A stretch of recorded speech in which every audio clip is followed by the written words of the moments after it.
Welcome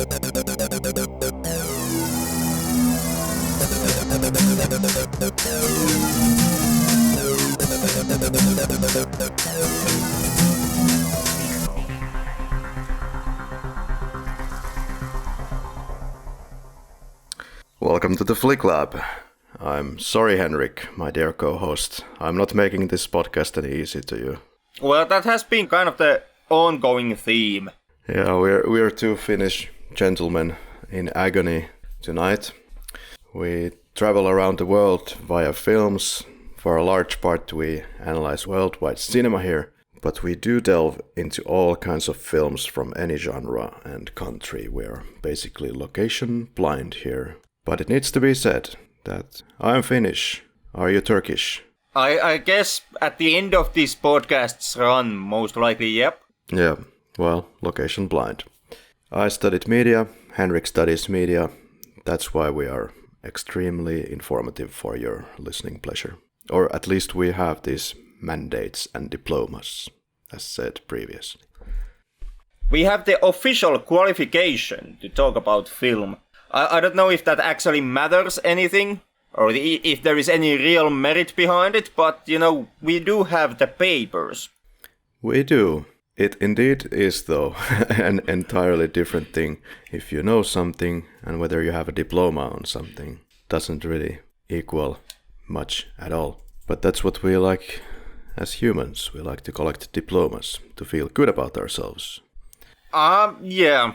I don't know how much it is about feeling good about yourself and how much it is about how the society itself has built around the individual throughout the ages. Because you kind of actually do have to have some kind of an official paper about everything these days. You need to have the official qualification that you know to even to wash your hands after leaving the toilet. You have a diploma on washing your hands after the toilet. It's the hygiene passport, which is basically demanded of you in anything that has anything to do with cooking. Yeah, that's a very important diploma, though. Even working at the bar, you have to have a hygiene passport these days. Yeah, no arguments against that. Why did we choose this film? Well, I think it was me. Well, it is a respected and award-winning film from Taiwan. The subject matter interested me. Also the striking visuals that you see in the screenshots, they did intrigue me. And it was on festivals, for God's sake, so obviously must be a good movie. Right? So the high-paying IT job Karri was interested to see what the poor people look like. That is correct, sir. Sometimes you gotta see the other end of the arena. I can feel your pain, seeing how, you can't simply go to a zoo and see the poor people in cages. Yeah, well. So, since we're looking at the Taiwanese film, let's go over Taiwan real quick. So, Taiwan is the other China. The China which believes that it's all of China. Just like the other China, that we most of the time think as China, believes it is the one and only China. So, let me unpack that a little bit. We, of course, have the People's Republic of China. Then we have Taiwan, whose official name is Republic of China, actually. And since 1949, Taiwan or Republic of China, they have had their own government. It used to be a dictatorship, but became a multi-party democratic government. And we have to go way back in time to understand what the hell Taiwan is about. So in 1912, in the Qing dynasty, when it fell, it ended 2,000 years of imperial rule, Henrik. This is when the Republic of China was founded. And then China had a bloody civil war against communists. The communists were able to overthrow the Republic of China, or for short, the ROC government. And hereafter, China, the China that we know as China, became the People's Republic of China. So we have ROC, kind of the original China, and then the communist China. And this happened in 1949. And so the overthrown government, the ROC, then fled the mainland to Taiwan and made Taipei its new capital. International feelings towards ROC changed in the years to come, and in 1971 the ROC lost its UN membership to the PRC, which became the kind of, in the eyes of the UN, the de facto only existing entity of China. And the way PRC sees it, there is only one China to which Taiwan belongs. Well, if you ask from Taiwanese government, then Taiwan is a province of the China, and the Taiwanese claim the entire mainland of China in their constitution as well as Taiwan. So the ROC and PRC do not agree who is the official government in Taiwan. And the president of Taiwan, Tsai Ing-wen, has, for example, said that they will never accept a one country, two systems type of deal which Hong Kong is living in. And the Taiwanese population have the same sentiments, that they don't want this kind of a system. And so ROC operates like an independent nation. The reason why the ROC or Taiwan has not claimed independence officially a long time ago is that the PRC still opposes to that very strongly, as they believe that Taiwan is an inseparable part of China's territory since antiquity. And the PRC has threatened to integrate ROC to PRC by force should any independence claims ever take place. So it's really confusing. Both parties claim the same area, and the other one says that they are in control of the area that they occupy, and vice versa. So far from simple, but that's the story of Taiwan in a nutshell. It is kind of the point where these occupational policies usually get you in the end. Yup, what a region. Without reading, you simply cannot understand, let's say, the Chinese territory and the places that China claims to be its territory. There are times when, simply living in Finland feels kind of extremely easy. I know, like sitting back in Finland and drinking your soy drink and putting on the television, watching the news and hearing that this and that country in Europe or this and that country in Asia do not agree about something, and we just look from afar like, what the hell are these people doing? Finland has a lot of history actually supporting it. After the war, there has really not been any great push from any nation to grab and hold Finland. Yep. Henrik, I take it that you haven't seen this film before. No, I haven't. I guess since we are already in the topic, I might as well come clean at the beginning of this episode. I don't know the director, I don't know the writers, and I don't know the actors. Basically, the only face that is familiar to me is Kuei-Mei Young, who I have seen in Eat, Drink, Man, Woman, and Double Vision. But, outside of her, complete strangers to me, the entire production through and throughout. Yeah. Or Young Kuei-Mei, I guess is the order you say this name in the native lands.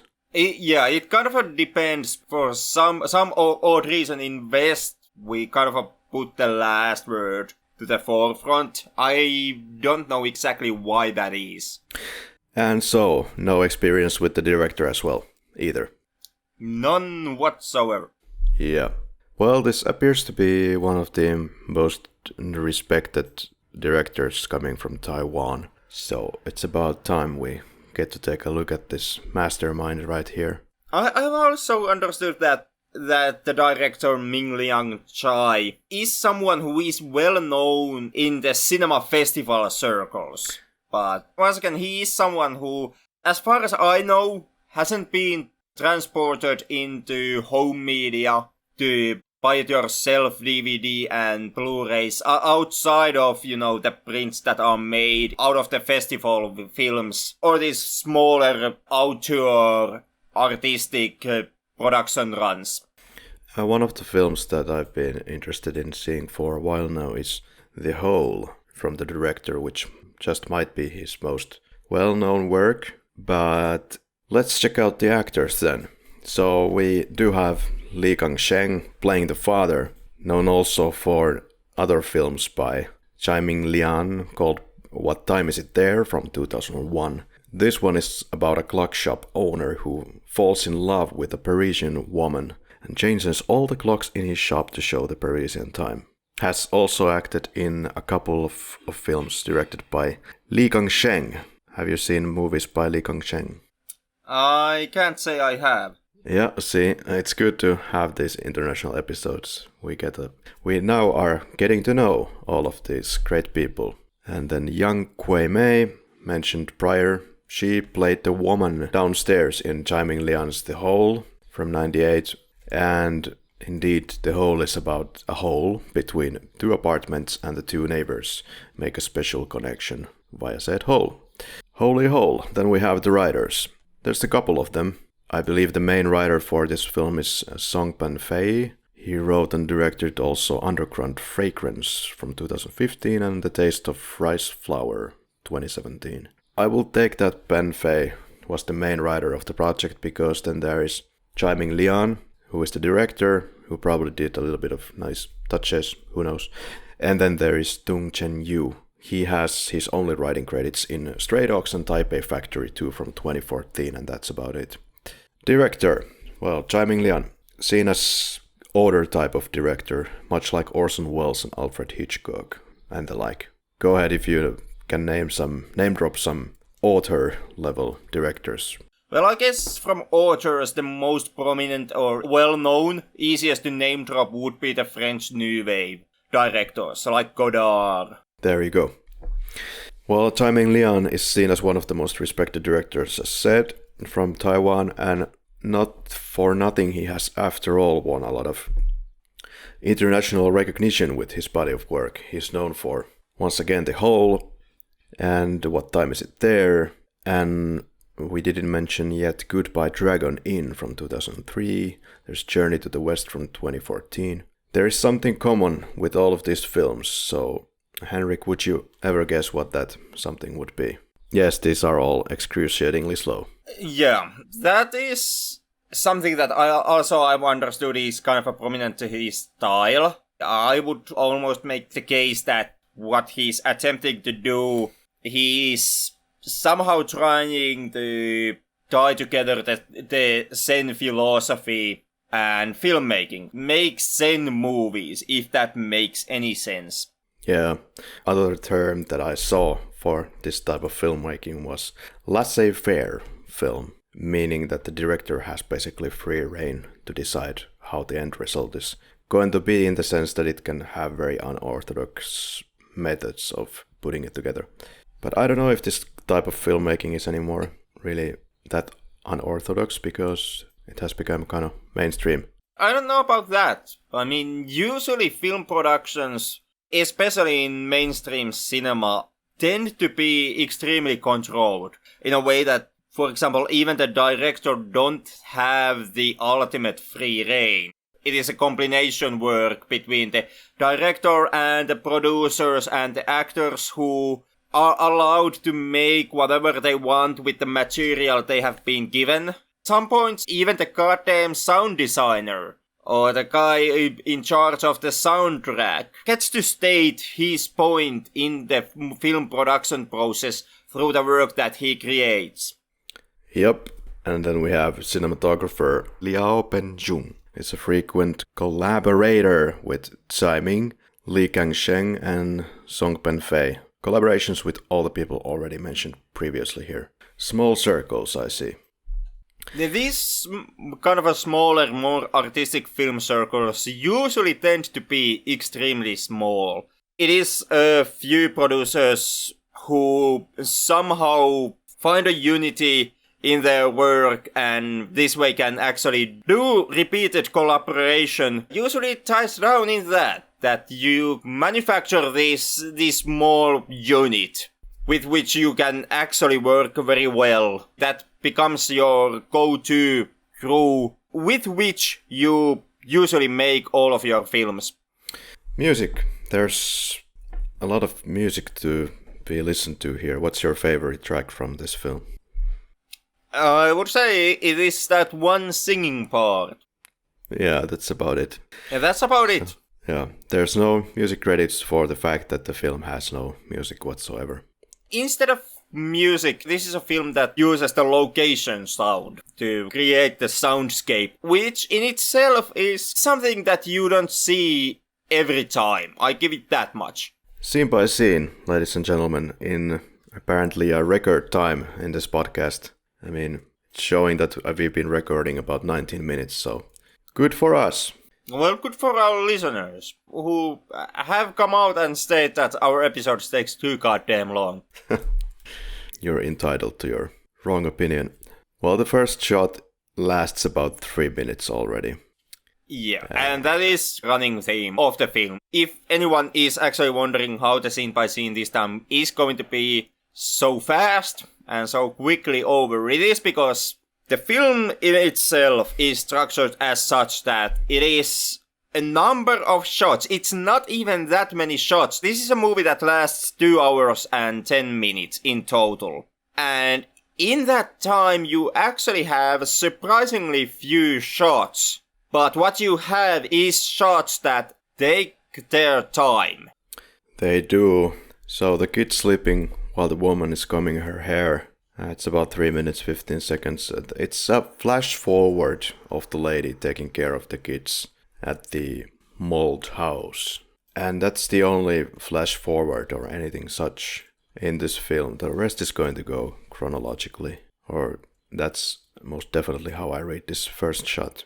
Yeah, there is 2 ways to read the first shot. Like, this could be the very beginning of the sequence of events that play out in the film, or this could be the very ending of the film. It comes down to, do you read it as such that the woman already knows the man and the kids? Is she their mother? And is this showing that moment in time when she originally leaves the family and then returns back to it at the ending of the film? Or do you read it as such that, like you said, this is the moment where that the film starts with showing you the final end result?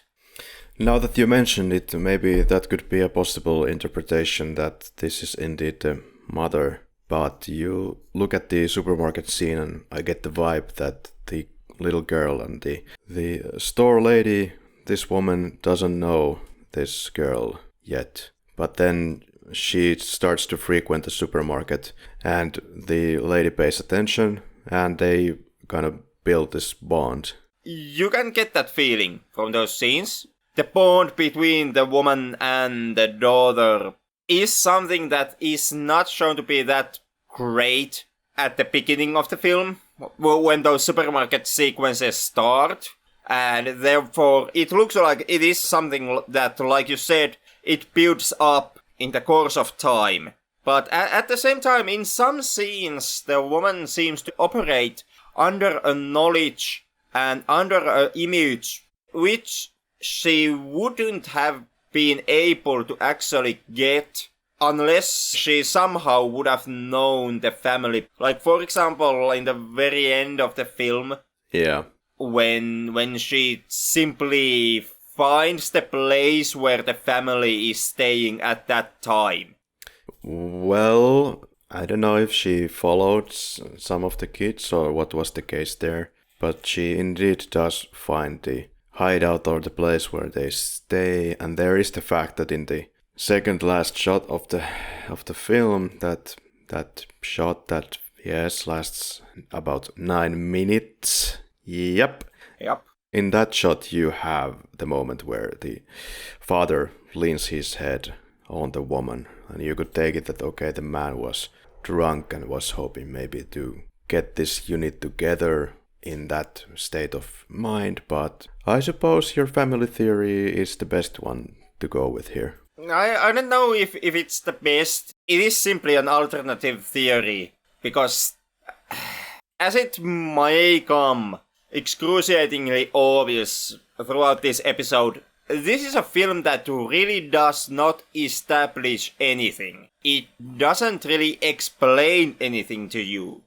There are characters in the story and there is a sequence of events that happened, one after the other. But you are never actually given that much information between the sequences or even during those sequences. You're kind of shown these clips from this timeline that evolves throughout the film, but you're not actually told what has happened, what happens, and not even when does this sequence happen.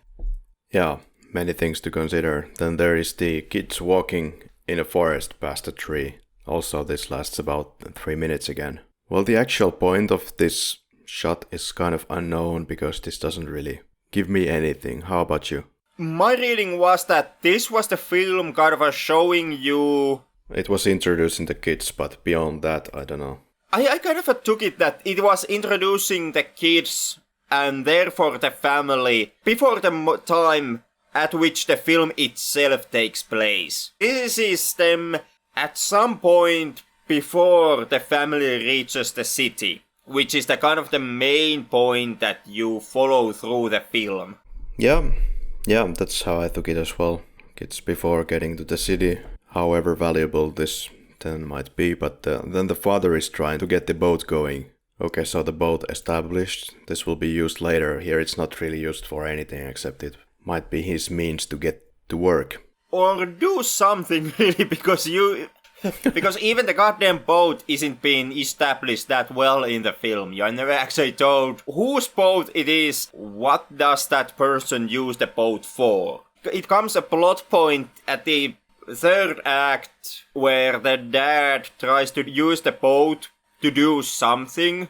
You're never actually told what, but something is going on with the boat. He's trying to take the kids with the boat to some place for some reason.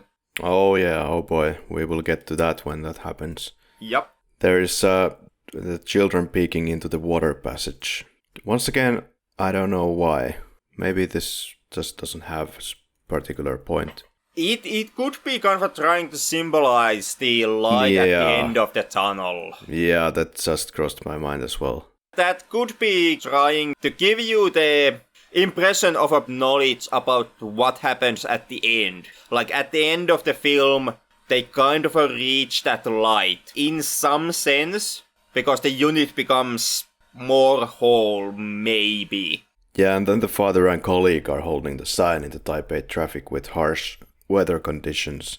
Kinda shows well the anguish, frustration, anger, pain of this job and the disrespect of a human being basically thrown into this kind of a role with minimal pay and doing some kind of a job that somebody would be doing a better job at, like for example a wall. I don't know. Pretty much, yeah. The dad's job is simply to hold up a sign at some kind of an intersection. That really is one of the most meaningless jobs that you can have, and that is something that is pointed out in these scenes, because while the dad has to hold up a physical sign which has the marketing message in it, you are repeatedly shown these cars that have similar advertisements printed on their sides, meaning that the dad's job is something that you could simply do by having your advertisement on the side of a bus. It really looks like that this scene was shot in such a way that the director said, okay, here's 2 signs, here's 2 guys, please go in the middle of this highway and keep these signs up for like 8 hours. I will leave you there and there's my camera which will take care of the rest. And goodbye. I'll be munching some burritos and having my coffee while you hold the signs in this shitty weather condition so we get the authentic situation to the film. And this is something that is kind of a running theme in the way how this movie has been made and has been filmed. Because this isn't the only time when this kind of a scene takes place. And even in the scenes that have more going on in them, in a form of character movement and dialogue, even in those scenes you get the sense that the direction that has been given to the actors has been extremely minimal. Yeah, they have been given the dialogue and some guidance on how to express the dialogue. or they have been given a direction that in this scene you walk from this end of the frame to this end of the frame. You walk from left to the right. The impression that I got watching this film is that that is kind of the only direction that they are being given. Possibly, but when I look at these child actors, for example, I don't, of course, speak Mandarin or any of the regional languages there, but they seem to be doing a very natural job here, so good job. And then there is the beach scene with the kids and a third person that I will just guess is the father, because looks like the father, but it's not really shown because it's taken from this wide shot, and looks like the point here is to show the children, well, albeit poor, can still be able to enjoy their childhood even with a muddy afternoon walk, whereas the father is smoking and stuck in his thoughts, feeling again anguish of trying to feed his family with limited resources. That's what I think is kind of building up right there in his brain, as we get the background for that later on.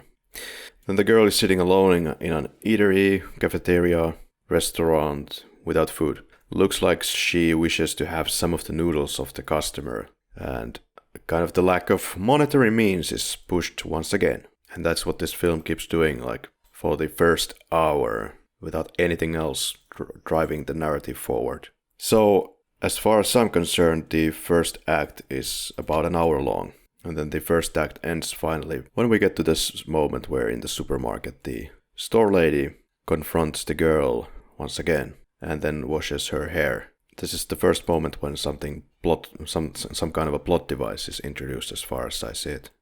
So there are the guys with their signs again, juxtaposition vis-a-vis the kids in their concurrent activities, doing absolutely random tasks. Random task, wait. That was some kind of a funny name for an odd job, right? Was it in the Austin Powers films? Yes. Yeah.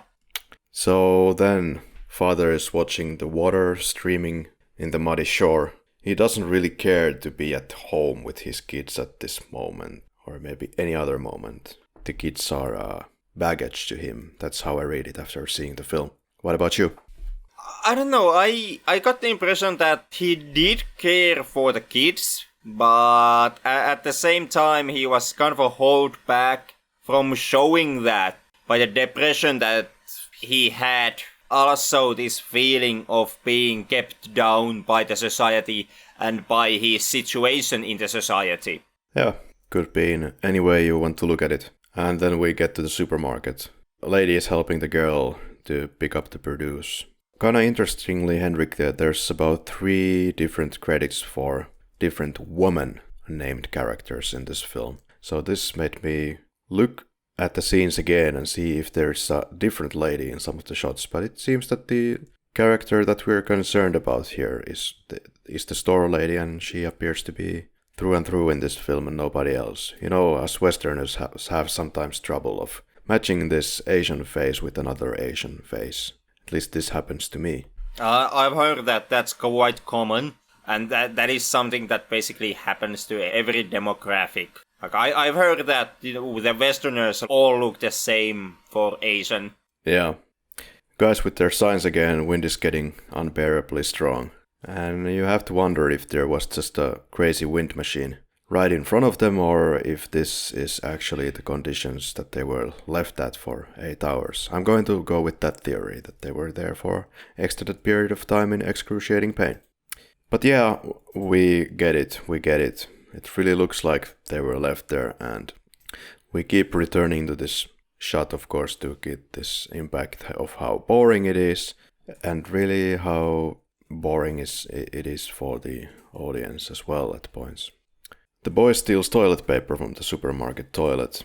Practical everyday hardships, once again. On one end, I really like some of this, and I really get why they would want to keep this shot going on for 150 years, because it gives you the adequate amount of time to understand how boring these situations are, how frustrating they are, how poor they are, and how much effort you have to make for all the daily activities to keep yourself alive. Well, here the kids are in the supermarket again, now taking all the possible sample foods from these ladies that they can get their hands on. So yeah, I could see some some similarities from my student years at points. So I can relate to this. Of course, we're talking about a subject matter that is completely on a different level than Finnish students, so not to disrespect that in any way. Yeah, but some similarities still does kind of abide in both situations. Yeah, and the father gets tired of holding the sign and leaves. It looked like he is quitting his job at this moment, but he just takes a break. We return for the song with the sign later. Father takes a pee in a bed of reeds or something like that, and we are introduced to the visible reproductive machinery. I suppose this is like probably the first time that I see a scene like this where you forgot that you're filming from the wrong side of the guy. But they do, and he smokes in the ugliest muddy backyard possible to ever find for this film. This is a long smoking session. I wonder how many cigarettes were used to complete this scene. I guess it depends on how many camera crews they had. Because the scene does use cutting in order to kind of forward it and to make certain that the cuts between different takes ain't too obvious. If you simply decide to use cutting and use the different camera locations on your advantage, you could actually make that scene with 2 or 3 cigarettes. And the sign with the song. He first goes through the lyrics in their entirety when he's holding the sign, then sings the entire thing and gets kinda lachrymose. I'd like to know the proper significance of this song. Unfortunately, we do not have an expert to tell us the story of the song, if there is one, but it goes like this. In anger my hair stands on end, and as the rain stops, I launch a shrill cry at the heavens. My valiant heart loses hope, my exploits are naught but mud and dust, and my wanderings but a cloud under the moon. Regret may turn my still young head grey. Oh, vainglorious pain, the shame of defeat is not yet washed away. When will the grief of the empire subject end? May our chariots of war be launched at the borders. May the soldiers wallow in the flesh of the barbarians. May they quench their thirst on the blood of Xiongnu. When our peaks and rivers are conquered once more, the emperor will receive our homage. So this mentioned is Xiongnu. It's a tribe of nomadic peoples who inhabited the modern-day Mongolia, Henrik, from 3rd century BC to the late 1st century AD. Possible meaning in the film is unknown to me, but that's what it is. But basically, this song is some kind of I would interpret it being kind of the regular Joe's cry for better life in the society. I would take it also as such. Yeah. Maybe also some kind of attempt to remember some types of roots, or, spoke out that you would have those roots in order to strengthen the bond you might have with them, in an emotional sense. There's an, I don't know if exciting is the word to use, the shot of the store lady checking the dates of products or something like this. Then talks via walkie-talkie that some old food should be thrown away. Washes hands and very exciting. Takes a long time. Well, that scene does kind of drive you the parallel between the family who really has to struggle in order to get food, who don't have food, and then this overabundance of food. Food that you can simply throw away because no one has taken that food. Yeah, that it kinda does. Even though we see that the store lady is far from affluent at all, she seems to be barely surviving in a moldy house, no less. But she's doing better than the father's side. I don't know what is the store lady's situation, because like you pointed out, at the end of the film she is presented living in this moldy house, and in that sense kind of living like the family is living in an apartment that is unfit for anyone else, apartment that has been abandoned because nobody wants it. But when you look at the lady herself, she threw her clothes and cleanliness of her hair and stuff like that, she kind of gives you the impression that she is not that badly off. She would be still making a needed paycheck to actually support some kind of a living, unlike the father whose job is to hold a sign at the street crossing. Yeah, seeing the situation how it is, it's surprising that if this character is indeed the mother, and she seems to allow for the kids to spend a lot of time with the father, who is not only in a terrible job, but is kind of a mess as well. So in that sense, you could also maybe go with the theory that this is just some random store lady who just has a big heart and steals the kids of another person. Yeah, you can kind of see it also that way. Once again, like pointed out, the movie really does not establish anything and does not give you really that much information in and between the different scenes. Yeah, this following scene is kind of interesting in the sense that somehow the family seems to get their hands on the overthrown food. So would this be actually coming from the lady? Or because in the previous scene the lady did say that, oh, we have some produce that needs to be thrown away. But maybe these are not linked. But at first I made this connection that perhaps the lady is involved. It could be, or then, that would be something that the father can provide through his paycheck. Oh, because, well, yeah. Maybe. I mean, it most definitely is gonna be a lousy paycheck, but no one's gonna do that kind of a job for free. So he's getting paid, and that money has to go to some place, because it most definitely is not going into a bank account for savings in order to be at some point able to buy their own house. Yeah, the film does establish at least that the lady delivers food to the stray dogs, the real, actual stray dogs of this film, even though the title seems to make the reference that the stray dogs are the father and the family as well as the actual stray dogs. That's my interpretation anyway, because, well, you can read whatever you want. This, however, puts the family in a similar level with the stray dogs in a way, and discussion about the bought cabbage, which is the little girl's doll now. But we get to that later. Now they are washing up in some abandoned-looking public toilet. And yes, that's indeed what you would do if you don't have your own toilet. And maybe this is the most powerful shot of this film, because it's the whole family together, how it affects the entire family, how they go on about it. And you can just feel the shame and what the situation is very strongly. After which they change the clothes at home and go to sleep. Now the store lady is shown to deliver food for the stray dogs. Someone has already fed them, it seems, and she climbs up the stairs of this abandoned building. And the boy wakes up the father to go to pee, and at 55:46 of this film we get this scene where the lady stares at the mural for about half an hour, finishing the scene perhaps appropriately by peeing on the floor. Or doing something.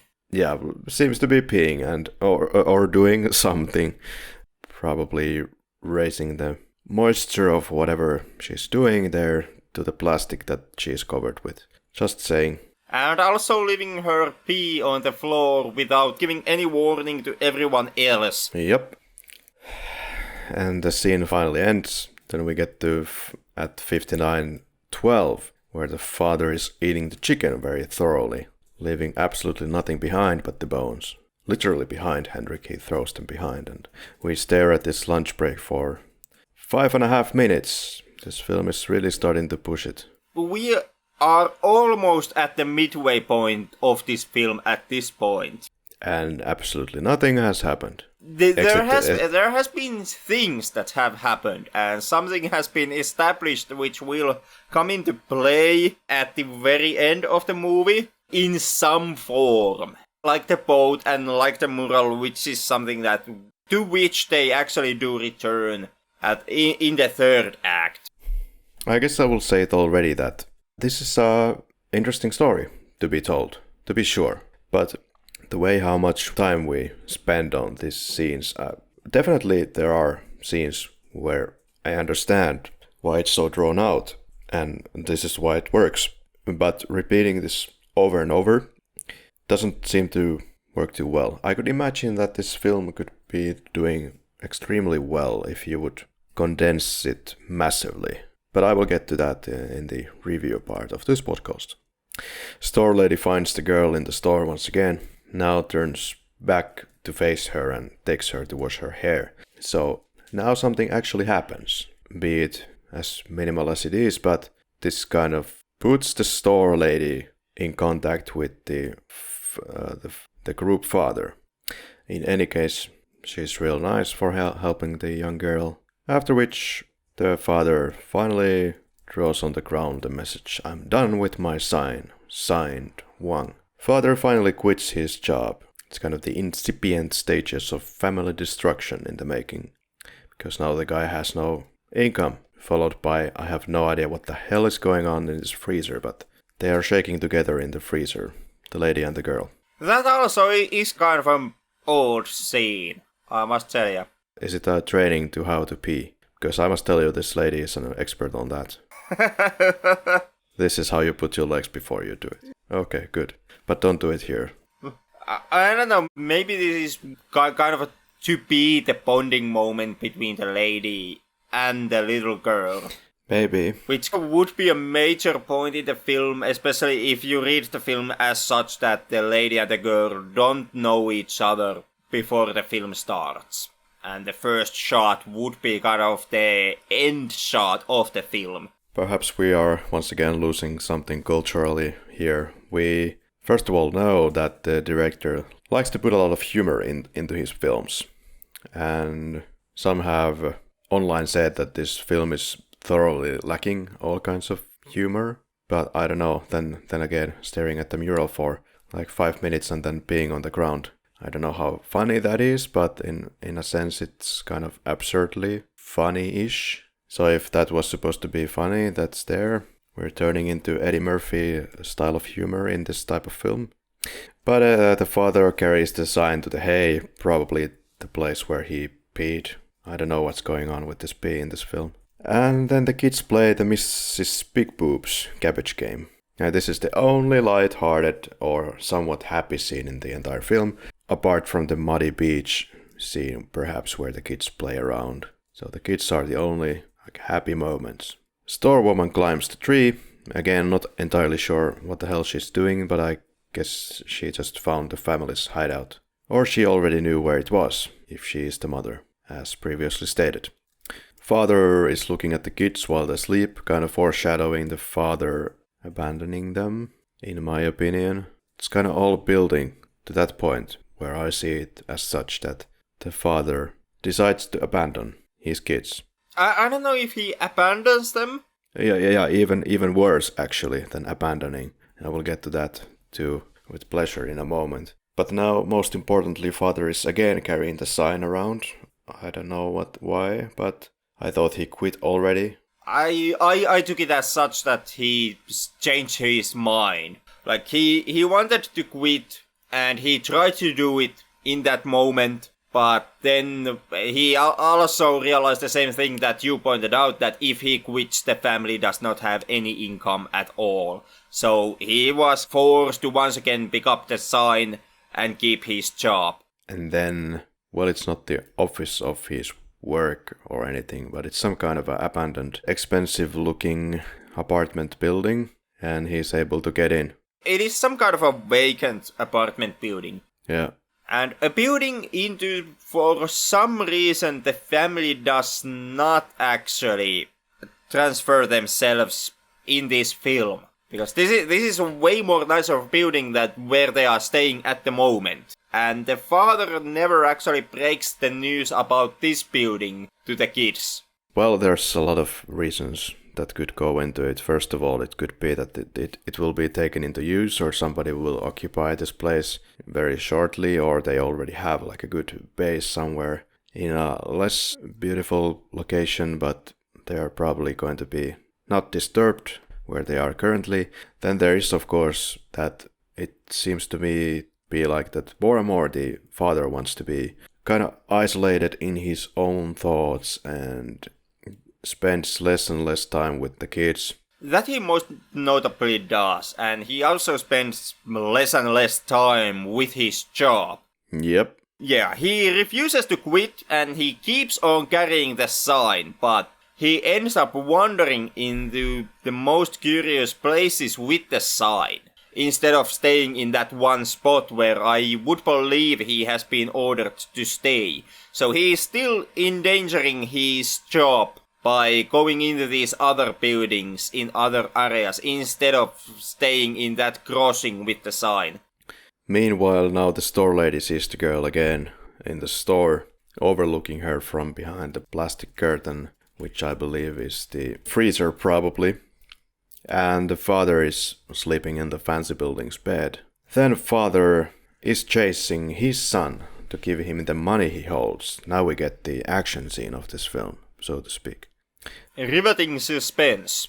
Yes, riveting. What is going on here, Henrik? Your take. My take is that for some odd reason, which I actually don't know why, the son has some money. Where the son would get the money, it's never explained. But one take you could read into this situation is that the son would have taken his father's paycheck. I don't know at what time and what part in this film. And I don't know what the son would have been thinking to do with that said paycheck. But the kids do have some money from some place because their daughter is also able to purchase the cabbage. Okay, so to me it seems the father unceremoniously takes all the money they have. That he does. That is something that does happen in the scene. The question is, where has that money come from originally? Whose money is it? I would suspect that it's the father's pay, that somehow maybe the boy is the one who is holding it for whatever reason. Who knows, once again, but then he just simply walks off and abandons his family. That's how I take it. This is the moment where he just says, look after your sister and keep on going to your own devices from here on in, hereafter. But however, in the following scene, the kids are clearly in the bed. Well, you can just about see them. At least one of them is. You can see the goddamn hair there. You can see the sheet moving and you can see the hair of the kid while the father is suffocating the cabbage. So I don't know. So apparently the kids are there still. The kids are there. My take was that the son was holding the family's money, like you said, for some odd reason, which hasn't been explained, but maybe so that during the daytime when dad is doing his work, the kids have some money to which buy food. Oh. And the dad would take that money from the son and use it to buy booze, to get himself drunk, because to me he appears to be drunk in the following scene. You're right, yeah. Yeah, and then he would return back to the place where they're staying still drunk, and in that drunken rage he would actually destroy the daughter's cabbage. Yeah, you're right. Somehow I kind of downplayed or kind of ignored the whole drunkenness aspect at this moment. You're very right. Once again, the film really does not do you any favors in that regard, since it outright refuses to actually explain to you what happens between the scenes. You are shown that the father takes the money, and then you are shown the scene where the dad returns to the kids. You are not shown the father buying alcohol. There is no line of dialogue giving you out that the father has bought alcohol. Mm-hmm. It is simply left for your own interpretation, which you kind of have to make judging by the expression on the father's face during that extreme close-up and by his actions when he attacks the cabbage. Yeah, indeed, we then get back to bed and he decides to eat first the cabbage doll, then suffocates the cabbage with the pillow. I took this actually as his training attempt to kill his own kids. Your take? I took it that it was simply him venting out his rage and frustration into some inanimate object which he can destroy safely. But with that in mind, I actually do very well see your point of view. And you could very strongly read it as such that this is the moment where he's actually contemplating on killing his kids and he's trying to prepare himself to suffocate his own children. Yeah, which is kind of amplified this theory in the following scene in my mind, because the family is entering the boat, and I would take it that this was his family murder attempt. I don't know how well suffocating kids in the boat actually would work, but well, you know. Well, yeah, you could drown them very easily, just throw them overboard. Exactly. Like, is there any other logic for him to take his family on a boat trip in the middle of the night in a pouring rain? This would be a great place to murder somebody. This would, in that sense, the reading that the father is trying to kill his kids is something that is very strong in these scenes. And that would also very well explain why the woman now finally decides to show herself to the entire family and finally intersect with the proceedings and take part in the family's life. Because now she would somehow piece it together that the father is planning on killing his kids, and this would be her preventing it. Yeah, exactly. She was quite furiously taking the children to safety. She in the end, she even kicks the dad in the face to get him to remove his grip of her and of the kids. Yeah, in many ways, that reads as a defensive act and an act to protect the children. Yeah, well, in any case, you have a drunken alcoholic guy, a father who is taking his kids to a trip with a boat in the pouring rain in the middle of the night. What could go wrong? So it's good that she turned out. It is kind of the heroic moment of this film. Yeah. So, yeah, I would say store lady saves the kids' lives, followed by the father visits the store lady's mold home where the kids are now living. Apparently the store lady is not doing much better either, at least if you look at the building, but hey, she's like a stable, balanced looking individual who is able to also provide some private schooling, or what seems like that, or helping them with their schoolwork. And she would appear to be a person who has nicer clothes than the actual family. Yeah. Which once again would imply that she has at least some kind of a acceptable paycheck. I did notice the North Face jacket that she was wearing when she was in the shop. Yeah. Those are not completely cheap, but yeah, they're second hand and who knows. But father visits the home and there's a birth cake. Father seems to be extremely in an excited mood. He's so sad in every scene. And the father takes a bath. Children doing the schoolwork. Interesting word choices that they are writing in this schoolwork. The girl is going through the words about slapping constantly. Could this be kind of a reflection of what they have been experiencing in their life? I hope not. For the father's sake, I also really hope not. Followed by the store lady cleaning up the bathtub, which is probably a pretty good preventive measure to avoid any kind of bugs entering this mold house, but yeah. It is also a good way to get the poor person out of your bathtub. Yeah, like completely. Completely. The father is then eating something that looks like an ice cream and sitting in some kind of massage chair or such. This is a really weird house. It's filled with these expensive devices and the house is in terrible agony. Yeah, and that once again could be one interpretation that you could make about the woman, that she is a materialist. And the reason why she has to live in the moldy shithole house is because even though she makes relatively better paycheck than the father of the kids, she spends her paycheck on these expensive luxury items, and because of that she doesn't have money for proper housing.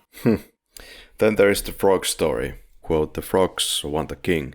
There are a lot of frogs in a pond, but because they are weak, they are always being mistreated. They ask the fairy to send them a king, so that no one will ever mistreat them again. At midnight they pray to have a king, but all they get sent is a simple stick of wood.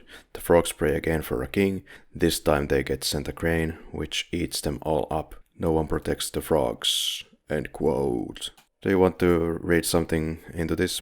It could kind of be how nobody actually protects these low-income, homeless persons and members of the society. Where, like the frogs, they also are waiting and praying that someone above them would take notice and do something to help their plight. They would be praying for this king to show up, in a sense. What the society in return gives to them is simply sticks and something that hurts them more than actually helps them, like the grain to the frogs. Because in the end, if you are outside of the society's boundaries of an acceptance, if you live with a low income, if you don't have a proper home, if you are homeless, the society pretty quickly deems you as an unworthy person and someone who does not deserve protection from the society's end, and you are seen more as a parasite.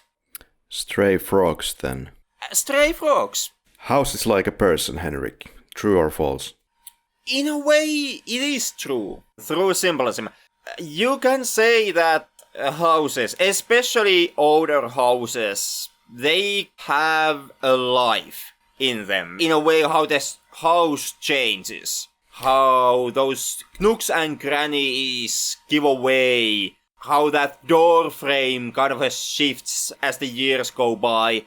And if you do not take care of the house, if you do not live inside the house actually will go to ruin. And it, like the woman here points out, the molding and the water damage to her is the house crying. You can see the symbolism between the water damage and the extreme molding and the house crying because nobody inhabits it, because it has been left alone and there is no one living in it, and also no one taking care of it. This way, kind of tying it down into that, like, persons need other persons, and they need this social interaction. They need to coexist with other persons. Also, the house has to coexist with someone. It has to coexist with its inhabitant. And if you take that away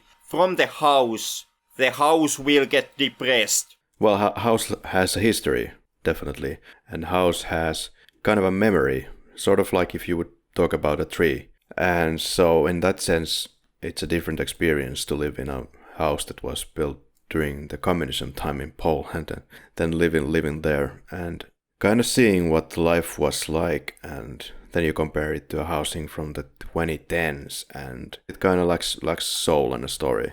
In a way, yeah.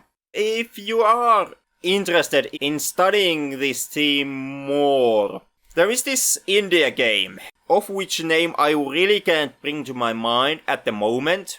But essentially, it is an India horror title that takes place in quote-unquote haunted house. And the point in there, in the end, is that the house you are in is kind of alive. And it has some certain of self-awareness.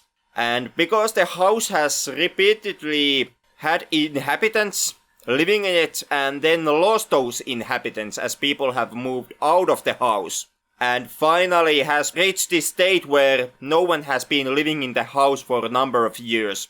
The house has kind of gone through emotional abuse, through being abandoned repeatedly by people. The people that the house tries to get close to and tries to build a relationship tied to.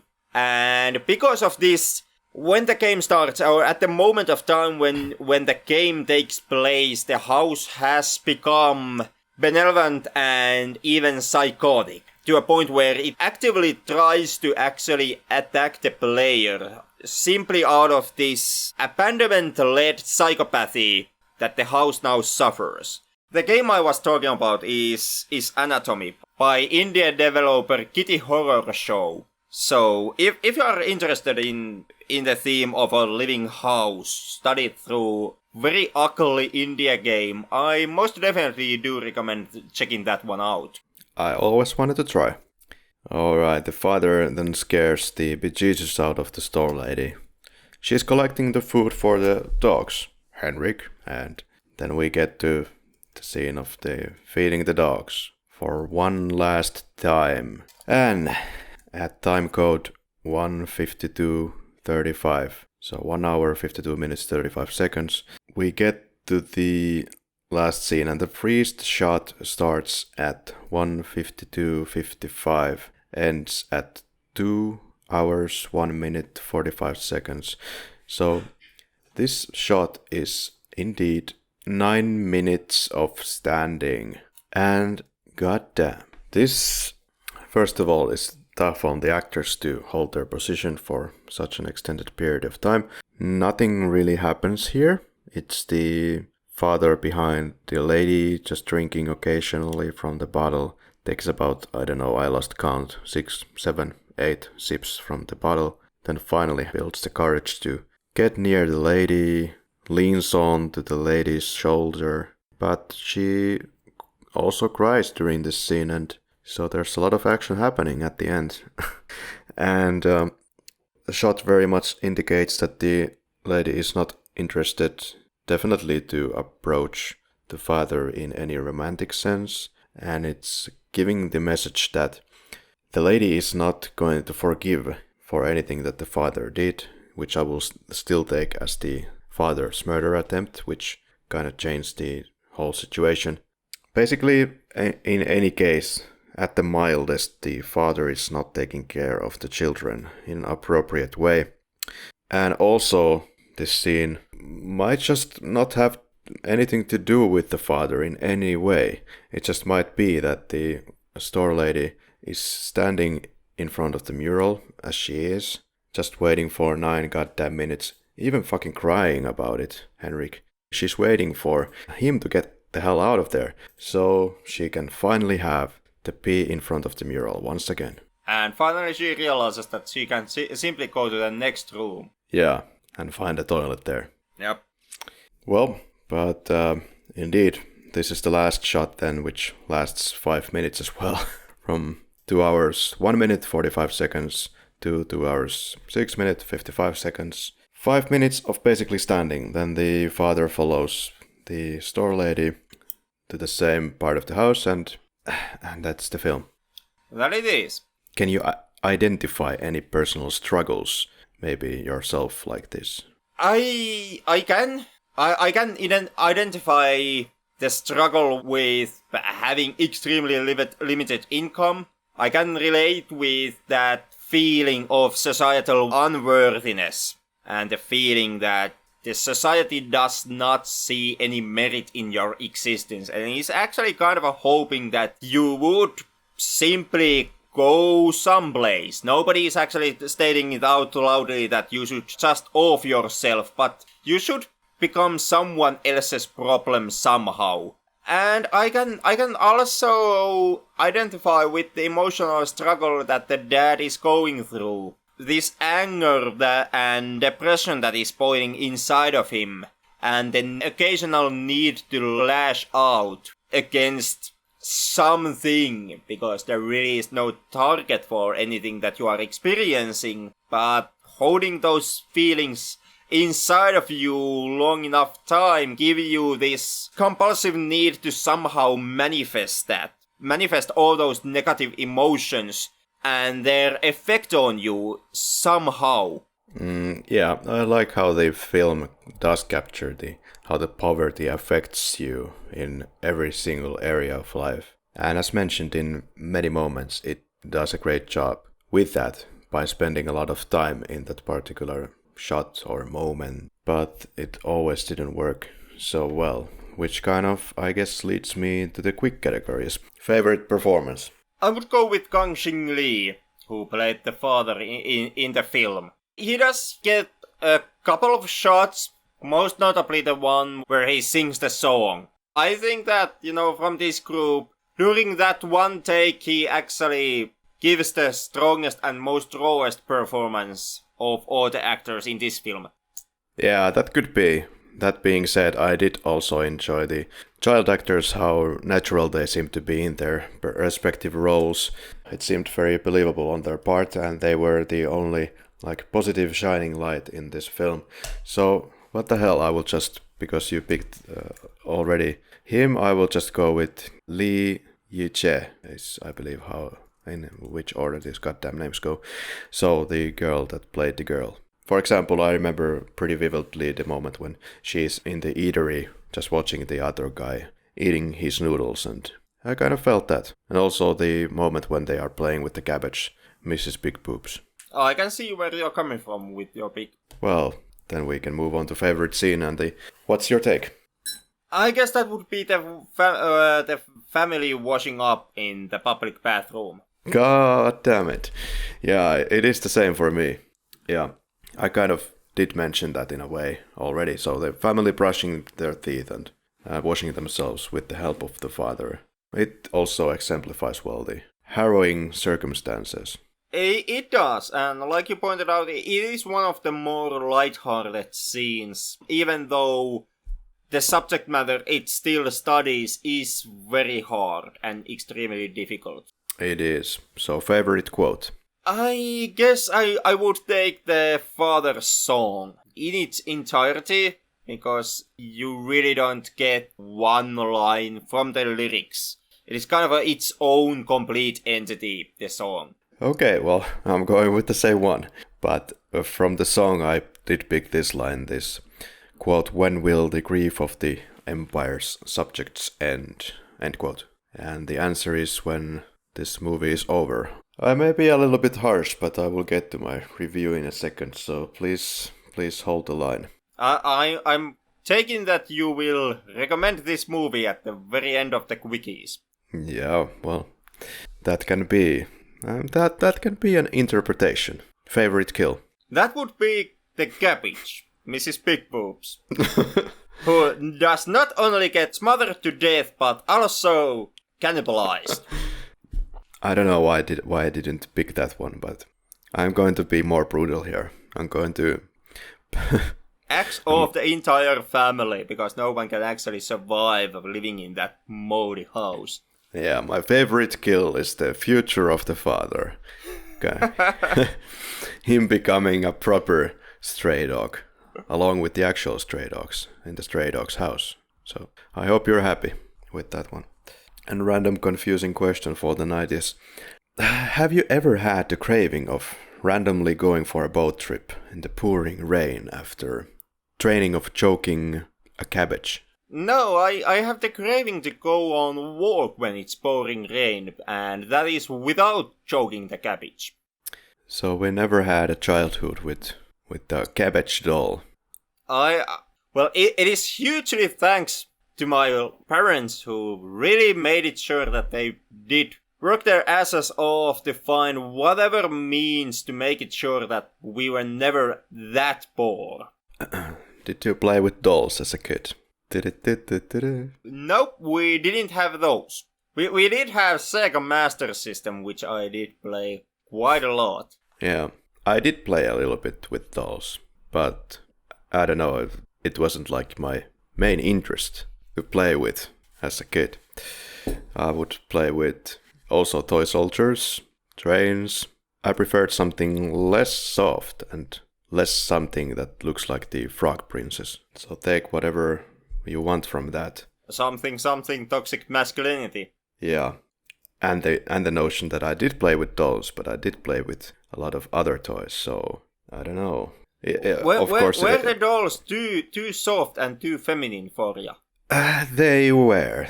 I felt that they kind of were. So shit me! Yeah. I guess I was doing the segregation already as a 4-year-old. Who would have thought? That's how the patriarchy gets you. At least I didn't play full time with the dolls. Then I would have obviously become a homosexual.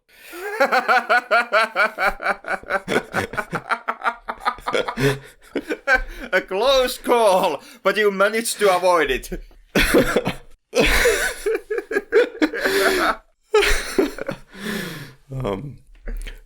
And with that out of the way, first image that... To someone, this is going to be the first episode they are ever gonna hear of this podcast.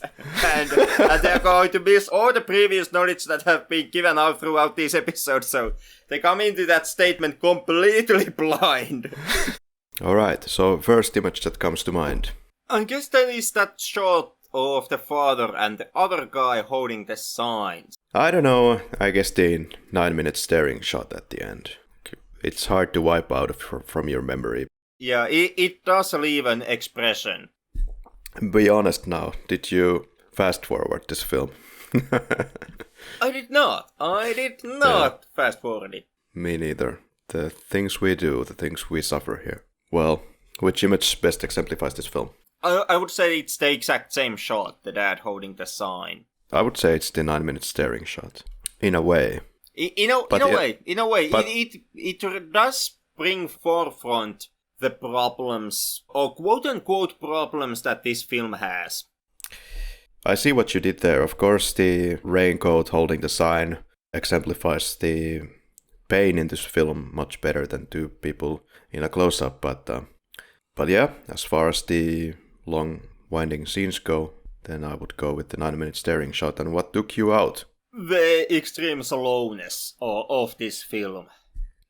Yeah, I would say the 9-minute staring shot and all the like. So basically the same thing. What pulled you in?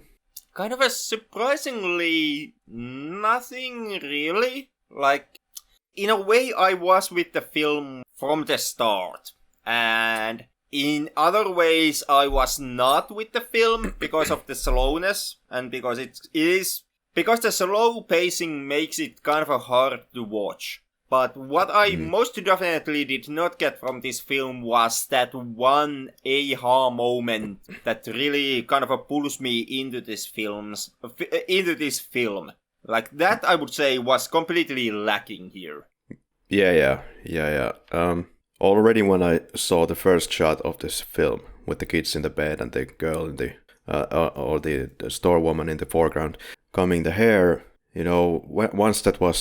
once that had been running for about past the 1-minute mark, then I was already like, oh no, oh god, here it comes. It's Uncle Boone me all over again. And I was like, oh, sorry, Henrik, sorry. You do realize where the structure of the film is going from the opening shot because it takes so long. Yeah. But what pulled me in would be kind of like the small captured moments of feeling their tragedy. For example, our favorite scene or shot in the toilet.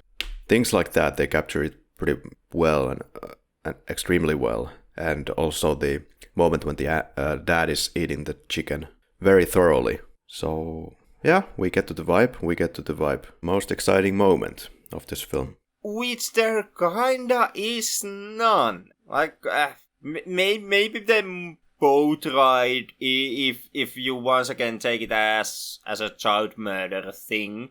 Oh yeah, well. Yeah. Well, but even that really isn't that exciting. Like, excitement is extremely lacking in this film. Yeah. Well, there's action, kicking. Store lady does put the shoe to a good use there. One of the most exciting moments is after spending good 14 minutes with these last freaking shots. I don't know, it's when the end credits finally roll. Or I don't know, the scene where the kids play the Mrs. Big Boobs. Because that's the light-hearted moment of the film. Well. Looking forward to this one. Scissors of Sacrilege, Henrik. What would you change? I don't know. I did have a lot of problem with the audio in this film.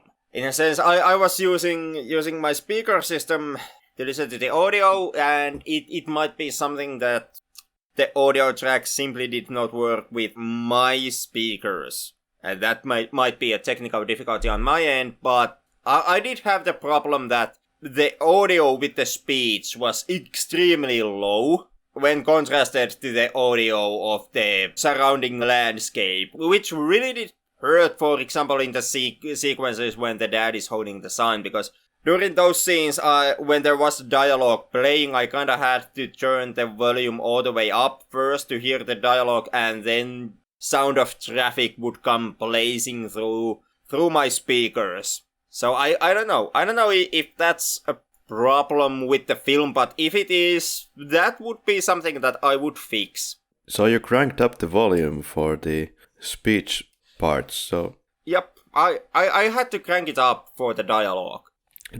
So, yeah, this is a revelation, or revelacja, as we say in Polskaland. So Henrik apparently does speak Mandarin. Shishi. Even with the subtitles, I still wanna actually hear the actors say the words. Yeah, I didn't have the problems that you did have with the audio. There is the choice between the 2.0 and 5.1 audio tracks. And I believe I took the 2.0 because that would be kind of the proper choice, because I have two speakers. Dear listener, if you have any problems that Henrik is describing here, maybe look at the audio track that you're using and your current setup. Yeah, give it a shot. You might end up saving yourself quite a lot of headache. Well, I don't know with this film, but you really know you're watching Stray Dogs when killing a cabbage seems so tempting. You really know you're watching the Stray Dogs when you fall fast asleep. Not saying that I did, but I was skirmishing. I was on the sofa and I found myself looking at the screen upside down sometimes because this film really is drawing your patience. That it does. It really does do that. Very strongly with its goddamn pacing. 3 adjectives to describe the film. I would say zen in a positive tone. Zen, this time very negatively. And depressed. Yeah, I will go a little bit fancy here, but this will describe the film well in my opinion. So, it's stultifying, as in like mind-numbingly dull, and it's stupefying. And at the same time, concurrently it's cocksure. So, it's too damn cocksure about what it's doing, and it think it's doing a great job, and then ends up kind of winding at the shithouse at some points of the film. Did you look at your watch? I did after the first hour. Like, I did fight against the urge to start checking my watch for the first hour of the film, but after, hour into the film, at which time we had from 7 to 10 scenes, I really did start to actually check my watch and see how much I still had to go. So you found the clock hands of your watch more interesting and having more action than this film? That kind of is, yeah, that is the point. At least they were constantly moving, unlike the shots in this film. Right. Yeah, I found myself watching my watch constantly because of all the aforementioned reasons. This film is... I don't know, maybe we should also point out the fact that we are not watching this in a cinema. And in a cinema, I think this type of film has the best possible effect. Yeah, the film would benefit from a cinema showing and you seeing it on the big screen in a darkened room with a good audio. Yeah. It would benefit the film. But I say that it would not save you from the troubles that the pacing does give you. Like, if you have a problem how the film progresses and how long the scenes takes to play out. If you have that problem now with the DVD, I would say that even though the experience might be a bit more better if seeing this in cinema, you would still have the same problems. It would be easier to concentrate on the film at hand, with the audience and the full focus on the film at hand. But at the same time, concurrently, this film is able to take you into its little world, and then it also is not able to do that so strongly. And I would blame the cinematography at some points, because you really have to blow my fucking head off, like blow my freaking mind, if you want to hold my attention to a shot for 9 minutes. And which is exactly the opposite that this 9 minutes shot does. There's nothing really interesting going on. But yeah, Henrik, would you recommend Stray Dogs? That actually is quite a difficult question. You're kidding me. I'm not. Like, we both experience the same problems, which is the pacing of this film, and the fact that one shot can take 7 years. But at the same time, I didn't hate it as strongly as you did. It most definitely is an artistic choice. Like, this is, like said in the beginning of this episode, to me this read like a Zen filmmaking. An attempt to combine Zen philosophy and filmmaking. And this is the reading that is highlighted for me from understanding that the director's other film, Journey to the West, would simply be shots of this Buddhist monk walking extremely slowly through each shot, like from one end of the frame to another end of the frame. And so that kind of gives me more of the reading that what was done in Stray Dogs was done in purpose and was done in the name of Zen. In a way, I found it kind of a poetic in the end. I might not exactly like it, but I did find some poetry in the way how the scenes lasted and how the movie worked, how it took its time and slowly crawled past you. And I did find something in there. And I did think that when it comes to dealing with institutionalized poverty and poverty as a member of an institution, it does shine a good light into that.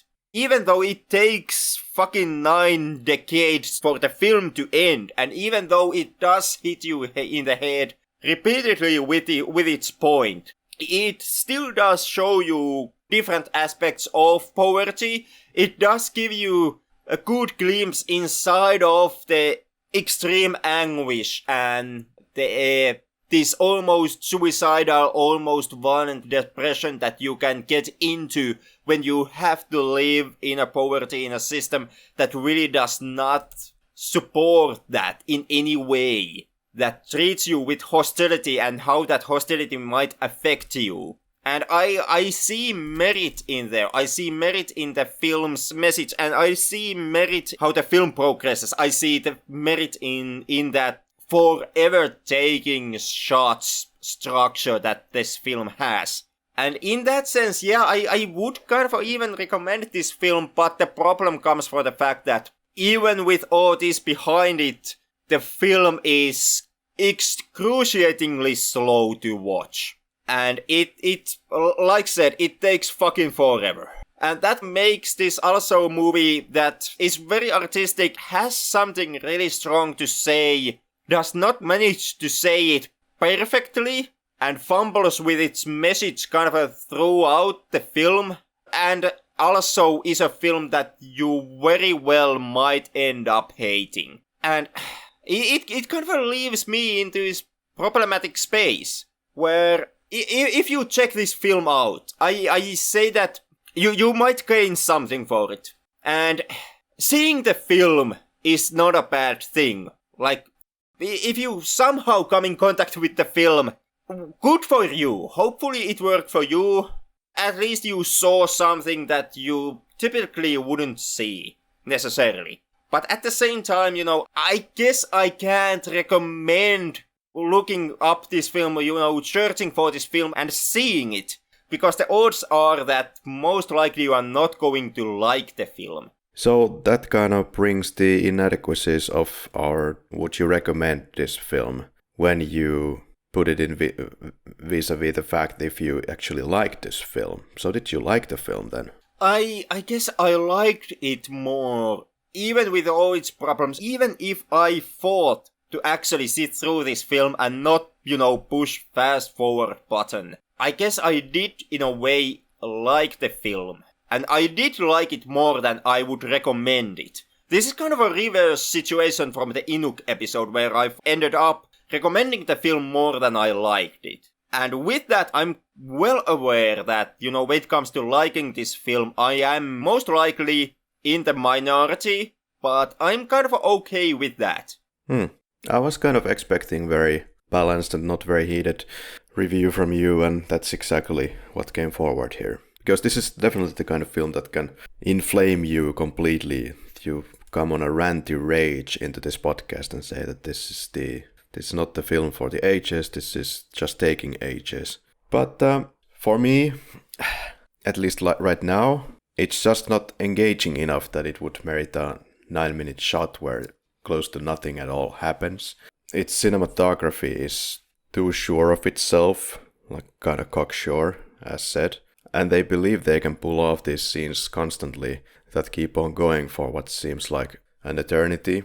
And this trick did work to an extent in Uncle Boon-me, actually for a lot of the part in that film, in my opinion. Because the film had a structure, like a story to tell, clearly. Which is the case here too, but in a different way. I feel that with Stray Dogs, it's like it has a structure, but it's more winding, and what it tries to do is perhaps too obvious within the first act or the first hour of the film, where several scenes of Uncle Boon-me give you room for different types of pondering and interpretation.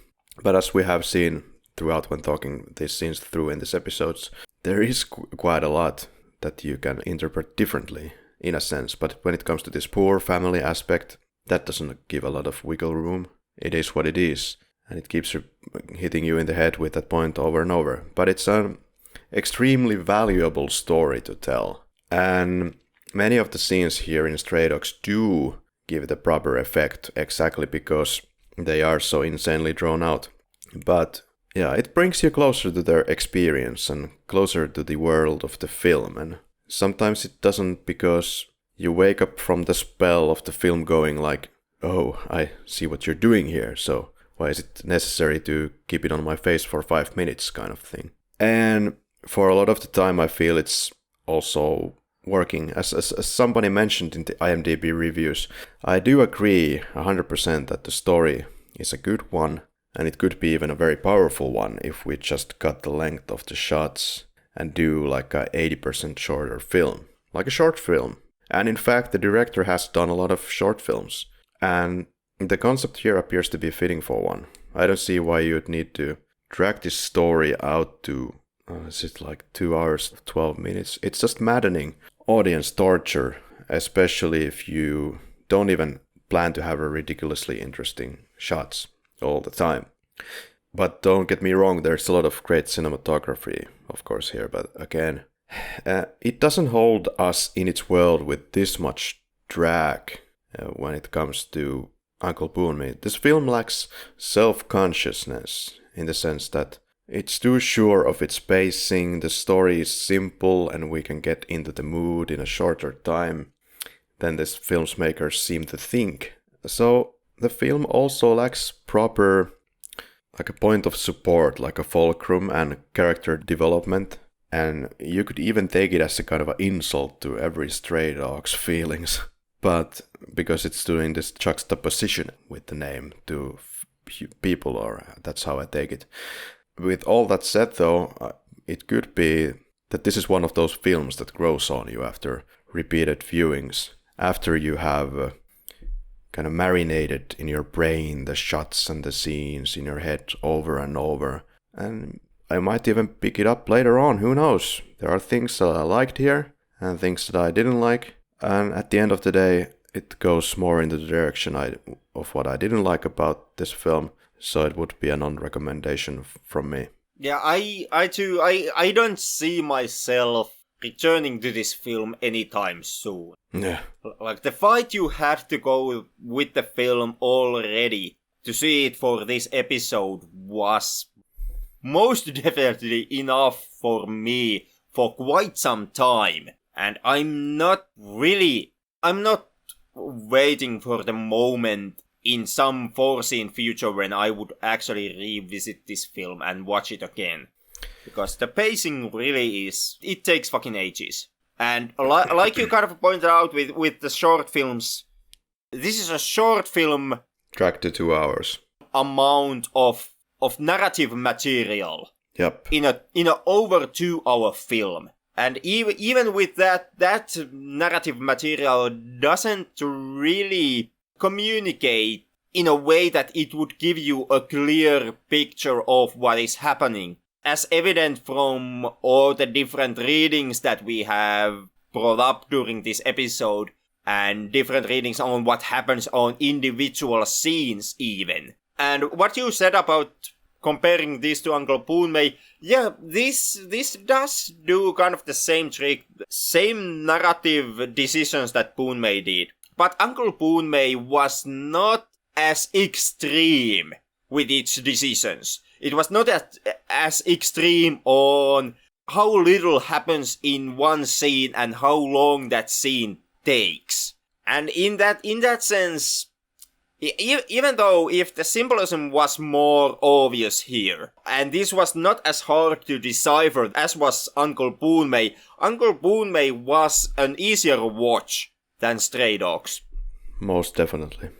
But there is the story that a guy, probably a Finnish company, where a guy was scratching the ketchup bottle in his kitchen or in his house, and he kind of found this exercise a very meditative one. And during this meditative, long-winded scratching of the ketchup bottle out of its dried up ketchup, he got the idea to create his dream company, with which he made a hell of a lot of money and perhaps is still today doing.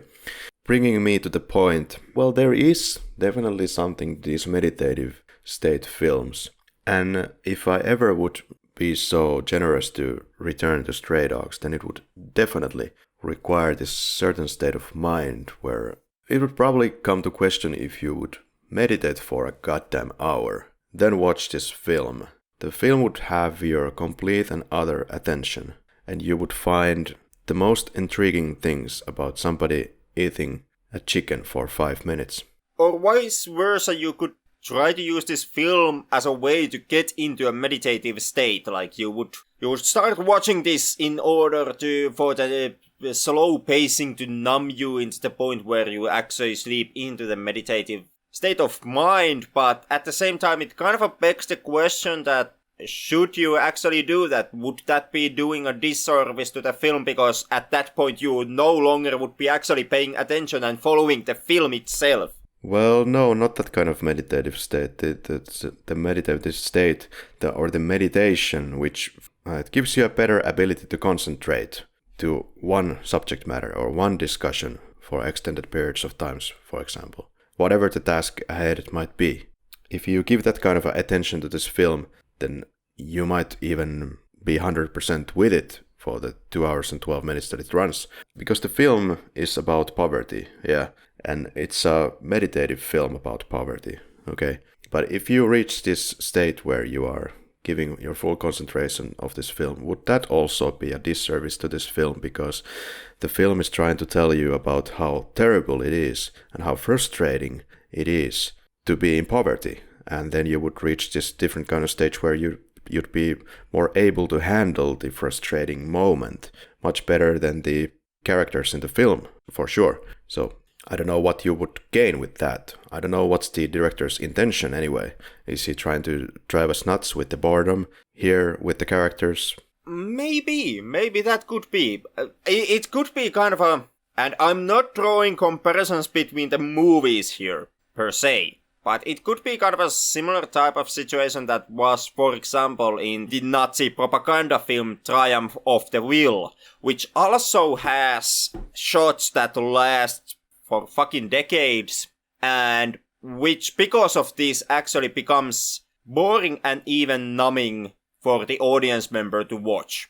Also in Triumph of the Will's case, that kind of was the point of the film. Like, the film wants to achieve that effect in order to highlight the over-encompassing massiveness of the Nazi army. To give you the point that even this small glimpse, even this fracture of showing you the size of the Nazi army, it takes so goddamn long that you will get bored only by this small glimpse. So just imagine how massive the army is in its entirety. How over-encompassingly great force it is. Stray Dogs could be kind of trying to achieve similar type of an effect, but now highlighting the poverty. see how extremely numbing and life-draining experience it is to live in constant poverty which you can't escape. To live from day to day, just tracking on the same exact day because you have no escape at all from the situation you are in. And that it really does drives home that point very well. When preparing for this episode, I did read about actual stray dogs, and in fact the EU estimates that within the member states of EU there are over 100 million abandoned companion animals. But they are not seen as companion animals, they are more seen as pests and mistreated every single day, especially in states like Bulgaria, Greece, Hungary, Poland and Spain, and list goes on. To get a picture of what is happening and what can be done, I can recommend reading about it. There is this resource called European Society of Dog and Animal Welfare, or SDAW. So maybe check it out. If you want to grow, keep on growing your harrowing feelings at this hour. Well, that was Stray Dogs in this podcast, and you can find us and this podcast on Facebook, Instagram, Twitter, and YouTube. Choose your own hell. The International Cinema Challenge is still running, so that means in this year, 2019, we will watch 20 films in this podcast, all from 20 different countries. We started in the beginning of the year, and this will last throughout the year. At the end of the year, or January 2020, we will happily invite into our show as a guest someone who has actually put on the effort and watched all these 20 films with us. But fear not, dear listener, if you don't want to listen to or see all of these films that we have picked for you. The list you can find out in our social medias. You can also, in that case, watch any films that are from 20 different countries. So good luck with that. That's actually going to be a bit of a challenge, I would say, on its own.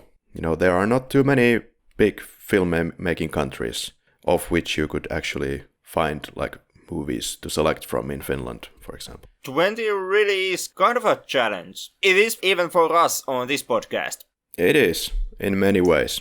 Yeah, and we are the wackos who actually came up with the whole challenge thing, so I can only imagine why this is for someone else who decides to go their own route and not follow our list of films. Yep, better to give the wiggle room. But Henrik, what is our next film?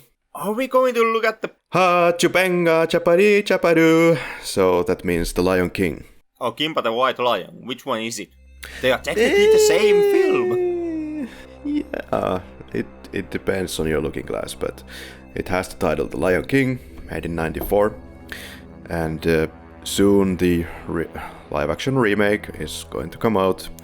And we're extremely looking forward to it. That's why we're going to watch the original. Well, and in most likelihood we will not touch the remake in any way. But so try me, Disney. Try me. Try to impress me and make your remake to be even more better than the original Lion King. Just try me. It's gonna be Disney fused with Shakespeare. So until next week. Until next week.